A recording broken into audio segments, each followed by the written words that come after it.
So you have about 3 good weeks of the new year under your belt. 2024, well on its way. How are we doing? How are we doing with those New Year's resolutions, those new goals, all those wonderful intentions that you set 3 weeks ago? How are you really doing with this? This is about the time where I notice that there are definite cracks in the foundation of our intentions. And that's what I'd like us to talk about today, especially women in midlife who have a whole host of limiting beliefs, a whole host of really self-critical thinking that they have been programmed to have over years and years and years of their lives. I want to make sure that I'm reaching out to you right now and giving you what you need at a time like this. So if this is you and there's a bit of cracking in the foundation of your intentions and goals for the new year's, then please keep listening today.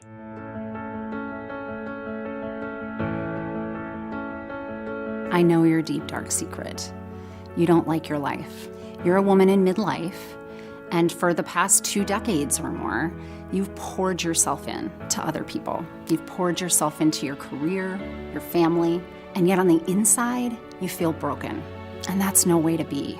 I'm Dr. Natalie Marr. I'm a clinical psychologist and a life transition expert. It wasn't too long ago that I was in your shoes, waking up in my early 40s, thinking I've got 2 failed marriages, and I'm a single mom for the 2nd time in my life. And I just knew that I could do better, that I could feel better.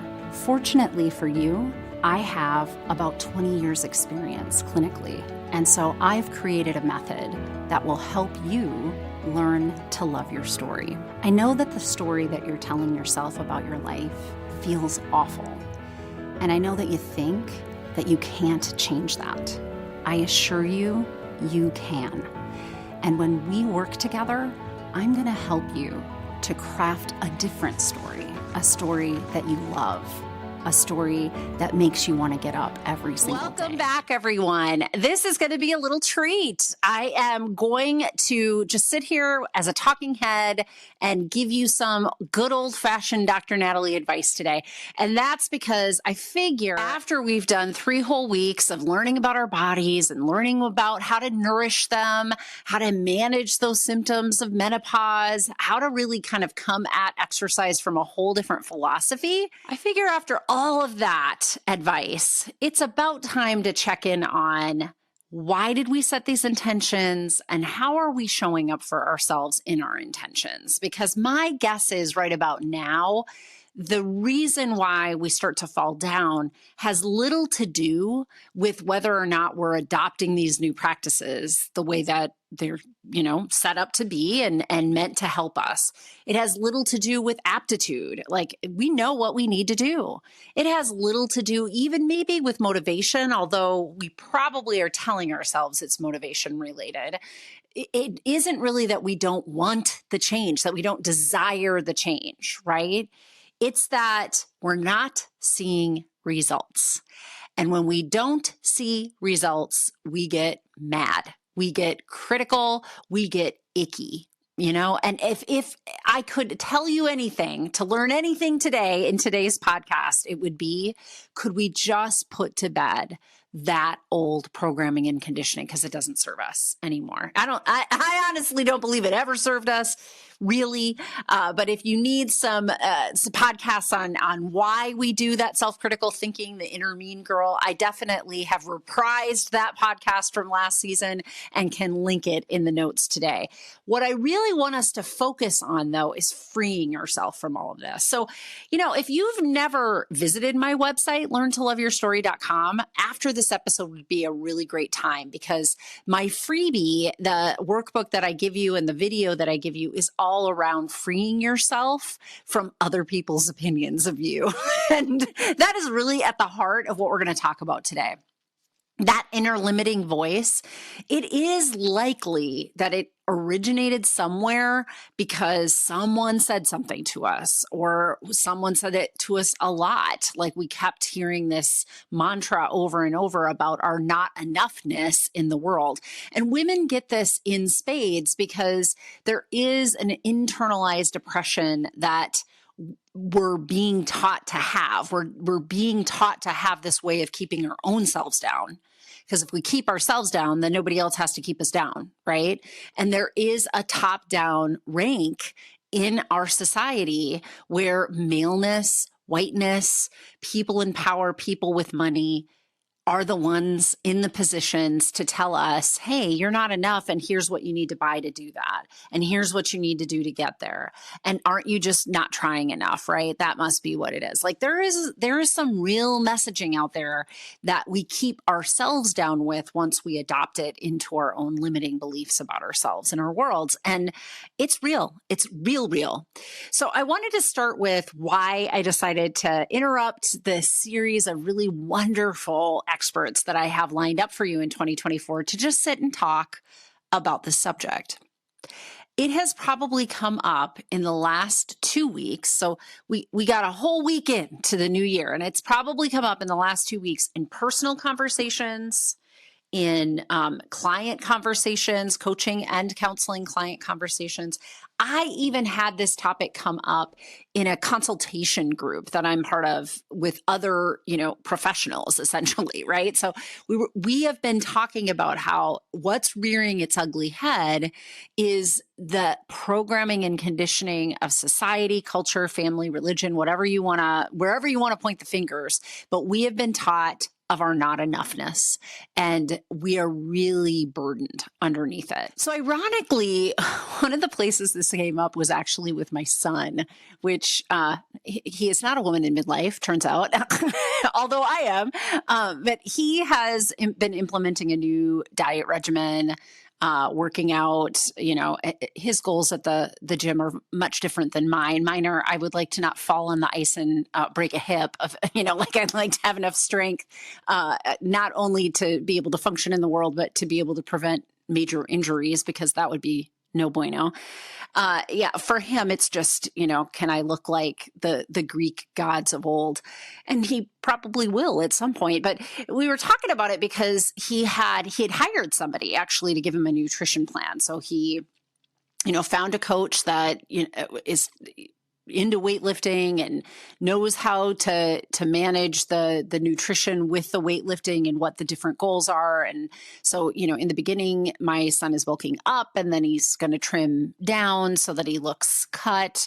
Again, none of these have anything to do with women in midlife, but just, go with me on what his goals were. And what we were talking about after a week of doing these meals is that he was really kind of frustrated with himself that he had, he had trouble kind of sticking with it unless he had everything portioned out in a package and right there. It was highly inconvenient for him to make it happen. So that was part of it. And then another part of it was he wasn't used to the regimen of eating at different times and eating those amounts at those different times. He kind of just was, he was free ranging himself before that and would just eat when he was hungry. And, when somebody wanted to go get some Chick-fil-A, he might go get it.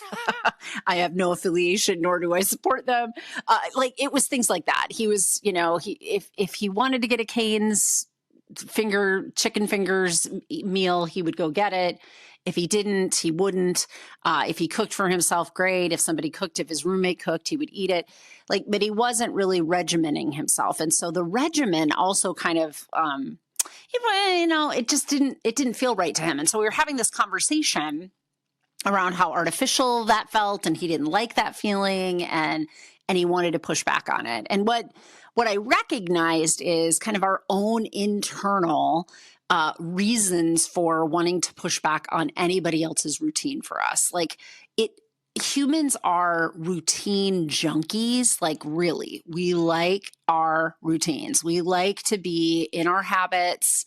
We like that we can expect what the next thing is that's coming. And so anytime you disrupt that in any way, whether it's for good or for not good, we feel discomfort. And that was really part of what he was struggling with, is just the discomfort of making the change and building a new habit. And so instead of focusing on the discomfort of it, what I was encouraging him to do was kind of hook it to, but what is he noticing? What is he noticing that is working? What is he noticing that he's liking? What things are working about this? Because if you're hooking it to what's working about it for you, you'll be more than likely to keep up with it, right? And in keeping up with it, then you'll be more likely to have that become your new habit, and it won't feel as uncomfortable anymore. So we talked that through, and that made sense to him, right? So another time that it came up was with a coaching client, and with her, what we were talking about is, what reared its ugly head was that she was becoming really mean to herself, right? This new change in her habit had come up. It actually was not related to health or anything that we've talked about on the podcast for the first 3 weeks, but her goal, did ask her to make some significant changes in her day-to-day life. And, we had created kind of a journal workbook for her to track that, and a meditation for her to kind of sit and center with. So I'd given her a lot of tools, but not unlike my son, what she was really noticing is, this is not my routine. I don't like it. And she has in her a particular stubborn streak that wants to push back on that, right? Wants to say, oh, hell no, we're not doing anything new. And so there were some self-sabotaging behaviors that were showing up, which is quite common for her. And so when we were unpacking that while I was coaching her, what we were unpacking for her is really like, it makes sense that your system, when you've pushed it to its growth edge, is going to be uncomfortable, and that what's going to kick in is anything and everything that's going to pull you back into same, whatever you were doing before. Now, unfortunately for her, what gets pulled in to pull her to that point is this really self-critical inner mean girl voice. And that then kind of led to other ways in which that inner mean girl voice was really pulling her down, pulling her mood down, pulling her motivation levels down. And so what she came to me with was like, I don't have motivation to do this. And what we really unpacked is it has nothing to do with motivation. It's how do we better meet the need of this inner mean girl part of us? How do we better address her in order to get her out of our way while we're doing something that's uncomfortable over here and starting a new habit? So I caution you, as you listen to Mary Bushkull's series for us and all of those health things, and as you try to start to implement this, I caution you, be aware, stay in your self-awareness that there are things here afoot.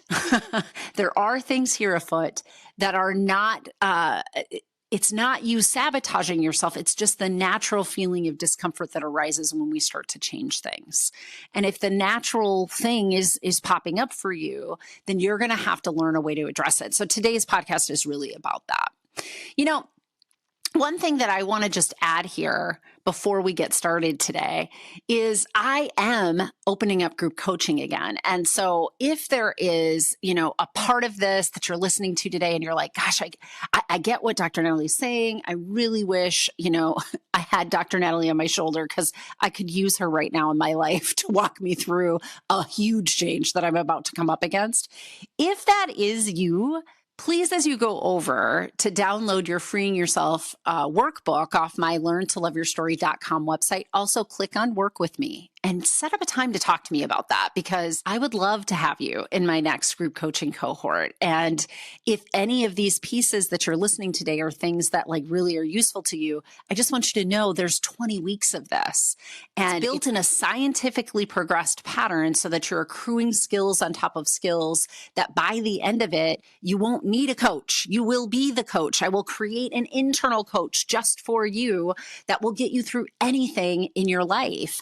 And really what it's designed to do is help you to create the life of your dreams, to actually step into, living a life that you love and creating a life that you love, instead of feeling stuck in your life, instead of feeling like you're just trying to build a habit here and fix this here and adjust this here. I don't think anybody wants, that's not anybody's goal, is just to feel unstuck or just enough. Like, we really want to be in a life that we desire, that makes us want to get up every day, right? And so that's what my group coaching program is all about, to help women in midlife to come to grips with, life isn't going to look the same as it has been. And you know what? Maybe that wasn't the life that really was making all of our bells and whistles go off. And so what's that all about? Like, how do we get us into a place where we're actually designing the life we want to be living in? And then how do we create it? I want to be here for you in 2024. I want to help you to accomplish that. So if you're over there on the website, please click on work with me, set up a time to talk to me directly. Hey, by the way, you get a little free coaching as part of this anyway, because we're going to have to dig into what it is that your goal is about coming into my group coaching cohort. So you won't go without some sort of gift in hand, believe me. All right. So back to this idea of, we're trying to build all these new habits. 3 weeks in, right? 3 weeks in, we're struggling. We're cracking under the pressure. We want to lean back into our old habits. We're frustrated with ourselves. And we may be like my coaching client, where we've really started to get self-critical, that it hasn't just kind of clicked into place. We don't understand that. We don't get why that is. Well, let me assure you, you're normal, like totally normal, because even a 20-year-old who enjoys going to the gym struggles to make a nutrition plan work for him that he knows is going to make that life of going to the gym more enjoyable for him, right? So even those who we, know that their life and their goal is a lot more simple than maybe ours are by the time we hit midlife, man, even they struggle when they start to do a new thing. So new things make us uncomfortable. Uncomfortable things make us mess up. And they also are fraught with our ability to kind of get into autopilot and forget to do the thing that is the new thing that we want to be doing. So they're also going to be fraught with times where we fall off the wagon. It's just part of the process. So let's just give ourselves one deep breath and big hug and say, oh, I'm normal. This is all part of the process. I wasn't supposed to be 3 weeks in and have all the goals met. That wasn't actually the point. 3 weeks is just a good indication of whether or not parts of it are starting to work for us or not. Okay. So that's where I want you to start. We've normalized it for ourselves. And this very first step is then just let's take a inventory of what's working. That's it. What's working? So in the last 3 weeks, when I was getting up and going to the gym, what did that look like? In the last 3 weeks, if my new intention was getting up and having a cup of coffee and journaling and doing a meditation every day, when it was working, what did it look like, right? If my intention was to reach out, talk to more friends, do some more social things because I'm isolating a lot, how often was I successful and what did that look like? This is what I want you to be thinking about, okay? You can certainly journal about this because I think that writing it down is just a further layer of self-reflection. Thinking about it is one layer, articulating it into the written word is another. If you read it back to yourself, that's a third. So that means literally you've been reflecting on it 3 times with each of those phases. But you meet this where you're at. If you just want to think about it, then just think about it. That's fine. What's working? How do I know that's working? What tells me it's working, right? Why do I know that this is the place and the way to do this? This is the place to be. This is the way to do it. And it's working for me. Okay. Really self-reflect on that. Get some good information there. Now, take that information and that's what you're going to keep doing. Right? So what's working? Keep doing it is always the answer to the what's working question. Second question, what's not working? Totally fine that things aren't working. When we build new habits, automatically things are going to get in our way. Automatically, right? Our whole system is built around the habit of doing what it knows how to do. And this is not what it knows how to do. You're asking it to do something new. It was part of your goal. It was part of your intention for the new year. So if you're doing something new, it is automatically going to be an uncomfortable thing. And there are going to be things about it that don't work. We want to know that. We want to be aware about it. Now, here's how I want you to ask this question. I want you to ask this question through the eyes, through the lens of somebody who really cares about you and what's going to come from this question, the answer of this question, right? So, maybe think from the lens of, if I was my friend, what would I see when I see what's not working? Not from the lens of self-critical inner mean girl. Oh, she has some opinions, my friends, and she's going to shout them out. And we're just going to notice that she's there and say, yep, we've heard your opinion like 500 times in the last 2 weeks. So thank you for your opinion. And next, I'm going to look at it through the lens of, if I was my bestie, what would she say about what she's seeing when it's not working? If I was somebody I really trusted, like a confidant, a business partner, sibling, somebody that's close to you, but might give you some critical feedback, not just the nicey nice. Your friend might stay in the kindness piece of it, which is really important. So, what does my friend think? Okay. But now, what does this confidant think? Like, they're going to break it down with me and be a little bit more honest and authentic in the criticalness of it, right? And what do they have to say about why this is working, why it's not working? Okay. All right. Okay. So I've got this information from the why it's not working lens of somebody who cares about me, but also is willing to be critical with me about what isn't working. And so now I can just look at it like a data point. I'm not going to be mad at myself that it didn't work. That's inner mean girl's job. And she's just killing it over there in the corner with her comments, right? My job is just to look at kind of factually, what are the things that don't add up within my life context, right? So, with my coaching client, she had this big business goal. And what was getting in the way of this big business goal is that she had a lot of fears around whether or not people would be receptive to how she was spinning a piece of this. It had come out of some lived experience for her. And, she had some story selling she was doing with it. And so in that story selling, she was telling people stories. And what really was worrying her underneath all of it was, what happens if I tell this person's story? I'm not going to name who they are, but I tell this part of it and they know it's them and they get really mad at me. And, inside her, she was so worried about letting people down, about not pleasing that friend. So we unpacked that. We unpacked, this doesn't work for you then. You want to be able to give the people in your business the context. You're using this story as a context to help them understand how you're going to be helpful to them, but you haven't gotten that wisdom from a place that's completely yours. It's shared with someone and you have a value there. You have a value about honoring other people. So how do we work through this? We looked at the fact that it wasn't working, and instead of being upset and throwing the whole thing out, we helped her really come up with a great plan for how she was going to modify what she was doing, how she was going to go to the original person and talk to them about it and make sure they felt good with how she was using that information in her business. And it lifted a ton from her, right? Now, we could have just let it be there like cancer infesting her business. But instead, she listened to what wasn't working about it. Instead of that, it wasn't working, slam dunk, won't work, got to throw away that goal. No. We looked at what wasn't working about it. And in unpacking that, she was really able to take some different approaches to it that worked for her. Okay, so that's step 2. Step 1, what's working. Step 2, what's not working. Remember, with what's not working, we're going to use the lens of people that are compassionate towards us, but still going to give us good information about what's not working. And remember, with what's working, we're repeating that. That's going to go with us, right? With what's not working, the answer is, how do you show up to it differently? Right? Not how do you fix it? No.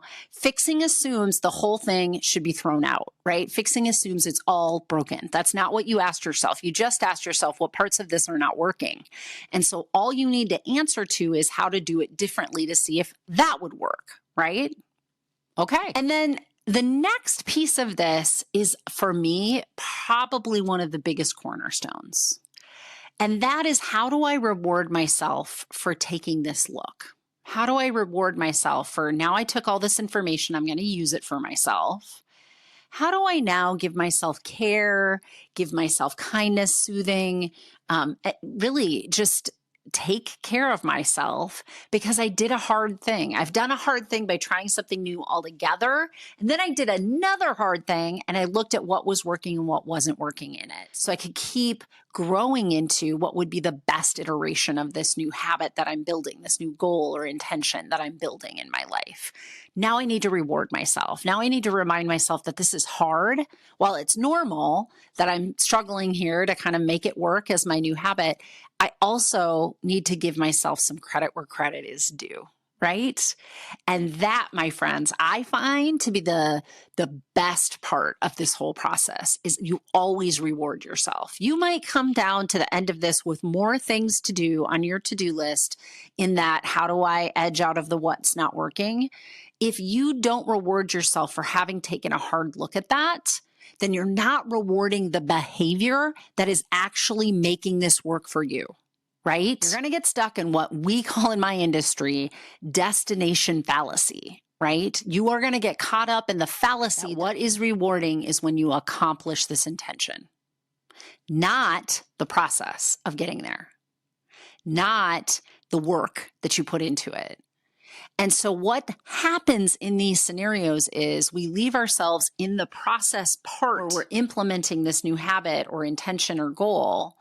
We get stuck in not getting to be happy during that section of it. And unfortunately, it tends to be 80 to 90% of whatever this whole journey is going to be about. And I'm being generous. Like 20 to 10% being the arrival is generous. But if you only get to enjoy yourself when you hit arrival at I accomplished this intention, you're gonna not have motivation. Guess what? That's exactly what will happen, right? You will just be putting in work and not being rewarded for work and not being appreciated for work and not being even heard or seen or, acknowledged in all the effort that you're putting in. Nobody wants to freaking get out of bed and do something brand new in their life that feels uncomfortable when they're not appreciated or even noticed in it. And I'm sorry, but the person that needs to be noticing you is you, right? It's not everybody else. Other people's opinions of you are none of your business. It doesn't matter. What matters is, do you want to show up and do it every day? What matters is, are you congratulating yourself with that every day? What matters is you and your opinion of you. Right? So I want you to really think about this, that third part of this whole process, rewarding yourself for the effort of making these minor adjustments along the way, that is key because that is actually what is rewarding about setting intentions and goals. It's not the arrival. It's not the destination. It's where you are always along the journey. Taking care of yourself, showing up for yourself, acknowledging yourself, appreciating yourself. That, my friends, is the real reward. And that, my friends, is what's going to help you to continue working on a centered life, thriving. Let me just ask this question. Are you feeling stuck? Are you feeling kind of blah about your life? You're a woman in midlife. And life is pretty good. I mean, you've got your stuff together. You've ticked all the boxes, but you just don't feel like you're stepping into your prime in the way that you'd really like to. And you certainly don't want to go down the road of having a midlife crisis in order to figure all of this out. So if that's you, then my 20-week group coaching program is for you. And guess what? I'm opening it up in 2024. Now, 20 weeks seems like a big commitment. I get it. But I'm here to help you in 2024. I want you to reach your goals. I want you to really design the life that you want to be living. That is my passion. And it's what the 20-week program does. And don't just believe me. Here, I want you to listen to some of the testimonials of other women who have been through this program. To go through an actual curriculum of videos and thoughtful process of meditation and self-awareness and giving myself self-compassion. And also, probably the biggest thing I gained from this was I now have self-respect. I don't feel that I need to be that person for everybody else. And I can take care of me and not feel guilty. and I can look back at my story and not feel guilty. Just the self-awareness, the self-acceptance, and I really found the curriculum incredibly helpful for guiding me through that process. I learned how to speak my truth. I learned how to listen to myself, and I learned how to, in a confrontational situation or a painful situation, take care of my needs. It just opened up some doors for me to see things more clearly and respect myself more. Now, doesn't that sound like something that you want to be doing? Now, remember, go to learntoloveyourstory.com right now, and you too can sign up for your complimentary call with me. All you have to do is click on Work with Me and book that complimentary call, or you can head over to resources and read a little bit more about the various programs that I have. I can't wait to have you be part of this in 2024. So, Happy New Year to you, and let's get you into that centered life thriving.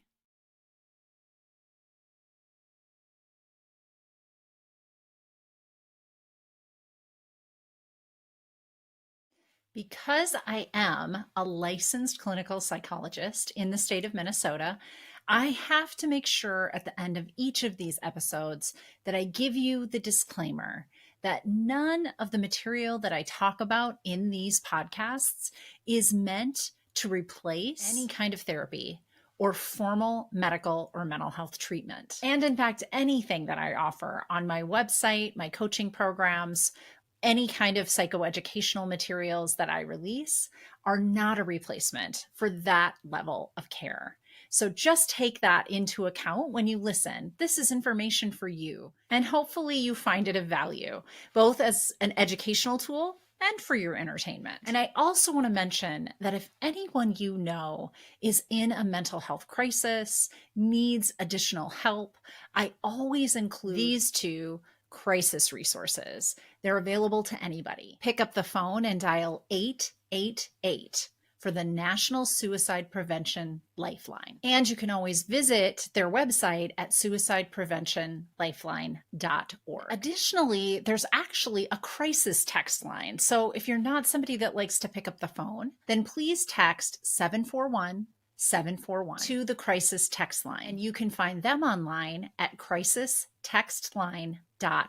Thank you for listening to my podcast, and I hope that you like and follow me wherever you get your podcasts, and maybe consider leaving me a review. It always helps me to keep this podcast relevant when I know what you want to hear about.